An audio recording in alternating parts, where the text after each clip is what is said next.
Stream is online. All right. Hello, my name is Coach Oyama, and I have a passion to help you improve. I specialize in macro analysis, and all my coaching is free. All you got to do is DM me. So let's go ahead. Here's my contact info and some experience that I've had before. Let's go ahead and get right into the thing. So I haven't read this paragraph yet. This is very raw. So Silver 2 Wrecking Ball. Okay. I know I screwed up some grapples and left my teammates alone for a while in mini fights, but other than that, I would love to have some tips or advice for better ball. So usually if you watch any of my other VOD reviews, I'm probably going to be talking about a lot of different things than usual, because the difference between higher skilled and lower skilled players is the fact of how much they know about in certain fields and areas of Overwatch. So I might be explaining more fundamental concepts to you rather than higher level concepts. Especially like if you've never played an FPS game before, then we need to go over like the fundamentals of an FPS game. I'm just gonna go ahead and take a look at your gameplay here. Okay. Might be a bit of general advice that I can give you that'll improve your gameplay, or general or specific advice depending on like what kind of habits you have as a player. Okay. So I think one piece of advice I'm going to give you is how to get the most value out of your kit as a ball player, because of course different tanks are different. If you were, for example, a Reinhardt here, playing in the front line like this would be pretty good. It's not necessarily the fact that your mechanics aren't good yet, because needless to say they aren't like GM level, which I don't expect, but how you use your engagements and how you focus on the enemies will dramatically change the value that you're getting, even though your mechanics are the same in each scenario. One thing I want to say, okay, this team fight, I feel like you're doing really well compared to the last one. I might be giving you just general tips on how to use balls utilities, but okay, this is really nice. But yeah, so what I was seeing in the first fight, you were doing a lot of swinging around in the front line, which, I mean, the point isn't necessarily the friendliest thing for you to be able to go into their back line, but comparatively, in those last two engagements with your pile drive, you were pile driving to the back line. And the only time that you should be kind of engaging on the front line like this is when there is someone flanking that you can use your kit to punish them on the flank and kill them. Oh, I've never seen mines on a tree before. It's kind of satisfying how much damage it does to the tree. That's good though. I feel like mining the tree is a good combo because you know, they're trying to play around the tree, they're all stuck around the tree when you mines it, and it also damages the tree, so it nullifies his ultimate, the Lifeweaver's ultimate. So one thing, okay, immediately, a couple of things that I'm seeing is the decision making can be improved dramatically, and because, you know, let's go in on the back line and go in on flankers that you can take 1v1s with. And a little bit on the mechanics side, one thing that I do want to see you do more of, even though there's different areas that you can improve on, is when you do engage, you can shoot your guns way more. You use your mobility to get into position. This is a really good engage. This is like, yeah, that's what I've been waiting for. Woo! Okay, these engages are really good because look how much value you're getting. Oh, come on, just kill the guy. The dramatic irony behind, because you were having so much value because you're not getting as much value here because you're just shooting a DPS, whereas if you're shooting the enemy supports over here, you're literally putting them offline and you're making it a team fight for your team where it's like 4 players versus they don't have any supports because both of their supports are looking at you, 3 players, and your team will most likely win the 4 versus 3 players. And even in the times that they aren't, over the long run, they probably your teams, if they're not too bad, will win those fights. And you know, sometimes it's like I click something. Okay. Sometimes it's like you see that and you're like, oh shoot, I wish I could have helped over there with this Reaper, but with Ball's kit you can't really, and it's better to just go into their backline and create havoc with the best possible to the highest degree possible with your own kit. You can do that? Oh, that's pretty cool. I didn't know that you could grapple onto the Lifeweaver platform, but that's a nice, like, adaptable, flexible playstyle where you're thinking about going into the backline. But for if you go into this Ana and make her use her sleep and her nade on you, optimally you don't get slept or naded, Nading isn't as bad as being slept because sleeping puts you like in 3 seconds of downtime. Not that they've nerfed it, but needless to say, okay, that mine's there. I think we'll talk about ultimates too. But the one thing that I want to go over is, is this a short replay? Oh, it's a short replay. I love it. So then we can just talk about like. So then I don't have to have a list of like 9,000 things and decide between each. There's just a list of like very condensed things that we can immediately work on and see more results because it's not so widespread. But needless to say, the going in on a support in the backline will increase your lethality as well because you're probably not going to be 1v1ing a tank in the manageable time frame. But if you go in and on a support in the backline, that you have the threat of lethality, and thus it forces the enemies to use more resources in dealing with you. Okay. It's hard to create generalities and rules for you to follow, where certain cases just don't allow for rules. But like, when you're in the place where you can chase a support because you can kill them without you risking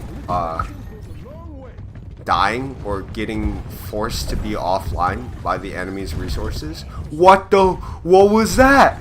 Wait, I need to see that from a third person perspective. That was a crazy interaction. Whoa! Whoa. There's a couple of interesting things that I've never seen before in this replay that are expanding my worldview in Overwatch. That was crazy. That is so cool. Someone clipped that. Holy cow. But needless to say, for example, disengage here on the tank. What I really want to emphasize is if you did the same thing in the backline, you would actually be drawing 3 people's attention, and also, but the difference between, because you're not really drawing everyone's attention here because there's no threat for them. But if you're on one of the supports, they all have to use all of their attention, and now your team will be in a 4v1 against the Junker Queen versus this enemy team panicking over here. You might even get a kill. I think you can get a kill. Your mechanics aren't that bad either. But it's more of like who you're targeting and when. So if you're targeting the supports here and creating space by, of course, don't go like when your team is not ready to be able to take advantage of this like leveraging where they're shooting the enemy tank. Which the devil's in the details because, you know, when you're at a choke point, it's hard to like not int, but that's dilemma of ball, int or not int. So if you're on these supports here and you're taking the attention away and you're pressuring the kill compared to trying to kill this Junker Queen, the supports wouldn't necessarily, oh perfect, good engage on the supports. See, now the Junker Queen is low because the supports have to look at you, but now the Junker Queen is back at full and there's less that you can control in the team fight. And I think in Overwatch, just explaining like just one random detail to expand like how much you know or like your general knowledge. There are controllable variables and there are uncontrollable variables. Especially in comp, there are a lot more uncontrollable variables. Sometimes you'll lose because of the uncontrollable variables, and that's why like sometimes the stat is like maybe only 30% of the ranked games you actually just can't win because you're a team.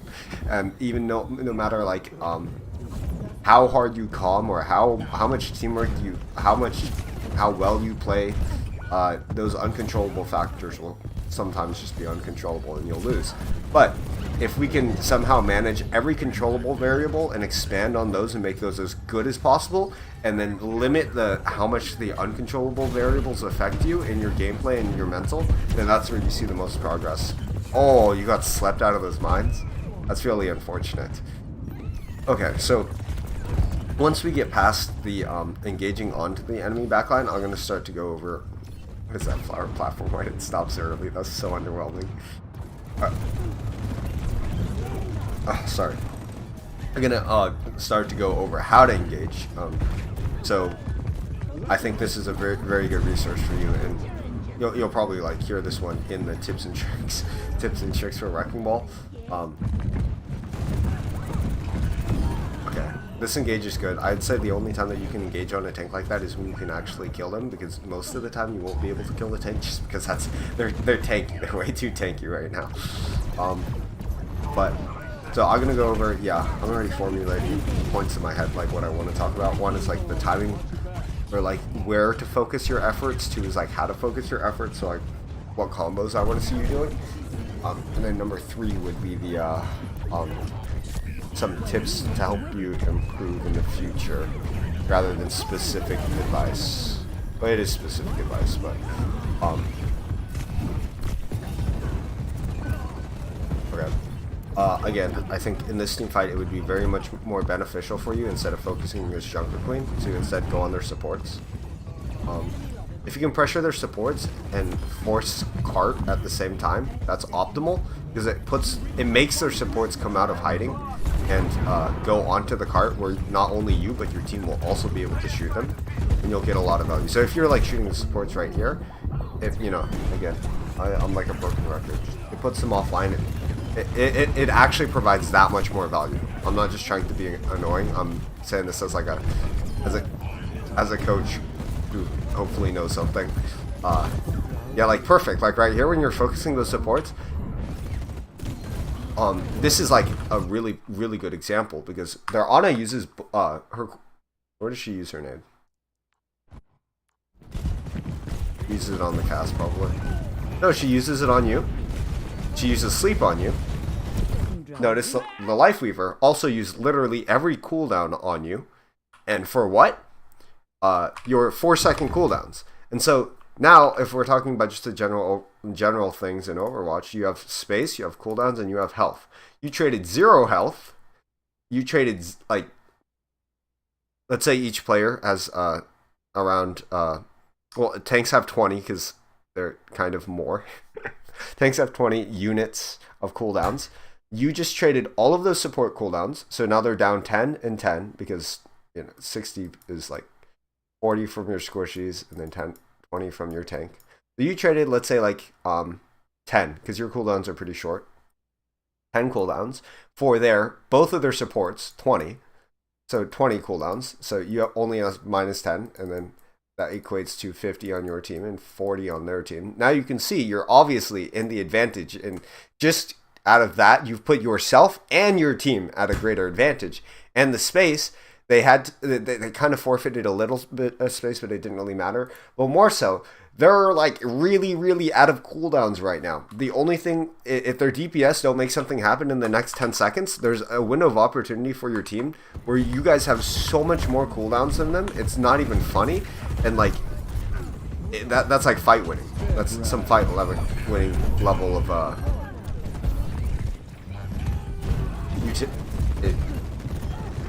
utility? Value. That's what the word that I'm thinking of. So yeah, so I could nitpick like your grapples here and your pile drives, but I think that consistency more so, especially because over time that will come, and I'll give you some advice how to get better at those. But over time that will come, and that's more of like just like general knowledge in the practice range, honestly. So one, oh god, black text on black background. One, that's behind my face cam. One, that's okay. One, let's go over where your efforts are. So I want you in the back line or on the squishies. Nearly never do I want to see you on a tank player, unless the tank player is being sped by their team, in which they are in their with their squishies. Like if they're deathballing, which if there's a Junker Queen with an Ana Lucio or like a Brig Lucio or something like that, or a Bap Lucio, all scrunched together, then that's perfect for you to engage. And then two, I'm going to talk about how to engage onto the back line. Now that you're going into the back line, usually they're grouped together. So what you're going to do is you're going to grapple, and you're gonna figure this out, because if you're too predictable and you do a rollout and you kind of just grapple and you just lob yourself in like a lob tennis ball, it's gonna be easy for them to hit it back. So Brigitte, their supports, their DPS will have ways to deal with you, and that's the game. To do this and get the most value without getting denied is you use your grapple in, then you use your fortify shields to God, that's a terrible picture. I'm just gonna write an E.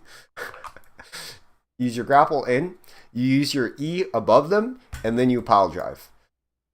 So what this does is gets you the most value out of your kit, and then so it's either this, or if you're getting denied, just roll through and then shoot. Also, yeah, use your guns at the end. Pew pew.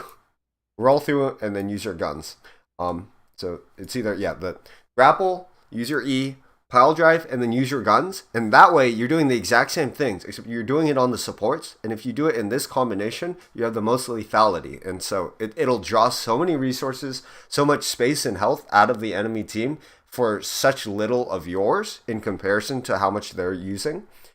Same thing with the shooting. It's a little bit less effective, but if this isn't working, then trying to force that and getting no value is worse than getting just some value. So, that's the best way to get value on Wrecking Ball, and it'll make space for your team because you're drawing so many cooldowns and attention from the enemy supports. And third of all, I want if you're very passionate about Overwatch and looking to improve, or if you just enjoy it in general, I very much recommend you looking at higher level players, because there's a quote where it's like, you are the summation of your environment or your friends around you or whatever. And if you can surround yourself with really good ball players, you'll eventually kind of just like Osmosis Jones it into your head, or it'll like diffuse into your own gameplay, and you'll adopt those habits and the rollouts and the mechanics, because it's like a see it to believe it kind of thing, where it's like, oh, he's doing that, I just do what he does, and then I'm as good as him, right? Pretty much. And a lot of the small habits that you can pick up, even if you don't have the same decision making or the same mechanics as those good players, if you just do what they do, they probably have the most efficient way to do it. So some good players are Chasm. He's an EU ball player. I think he's the #1 in the world. I'm going to just go ahead and promote my boy, Jay Jacob. I coach this guy, and I'm coaching a team for him. He does play ball pretty often, so he's not the best player in the world. And Harblu also plays Wrecking Ball. I'm blanking on Wrecking Ball players right now. There are a ton of really good Wrecking Ball players that I just can't think of right now. Or if you just search out Wrecking Ball one tricks, any GM Wrecking Ball one trick will probably be really good for you to analyze. And of course, there are a ton of different things. Just look what works for them. And if there's a moment where it's like, wow, that guy got a lot of value, or he got a lot of kills there, just be like, what did you do? Okay, so he used mines before he pile drived. And it's like those small, like, so much random stuff that I can't just spit out to you here, or else it'll take hours and hours. But if you just watch the gameplay, there's no net explanation. It's like a painting has 1,000 words inside of it or whatever. You watch the video, there's more than 1,000 words per second, because each frame second 30 frames per second. You'll pick it up, and it's so nice, because if you just watch montages, even it's just like osmosis. There's zero effort, really. You're literally just watching content. It's like you're watching content right now if you're watching this, so you might as well just watch that content too, and it'll directly benefit your gameplay. And so that's one very underrated tip that I honestly have. So hopefully I was able to help you today. I'll put this in the notes and put it in the thread, and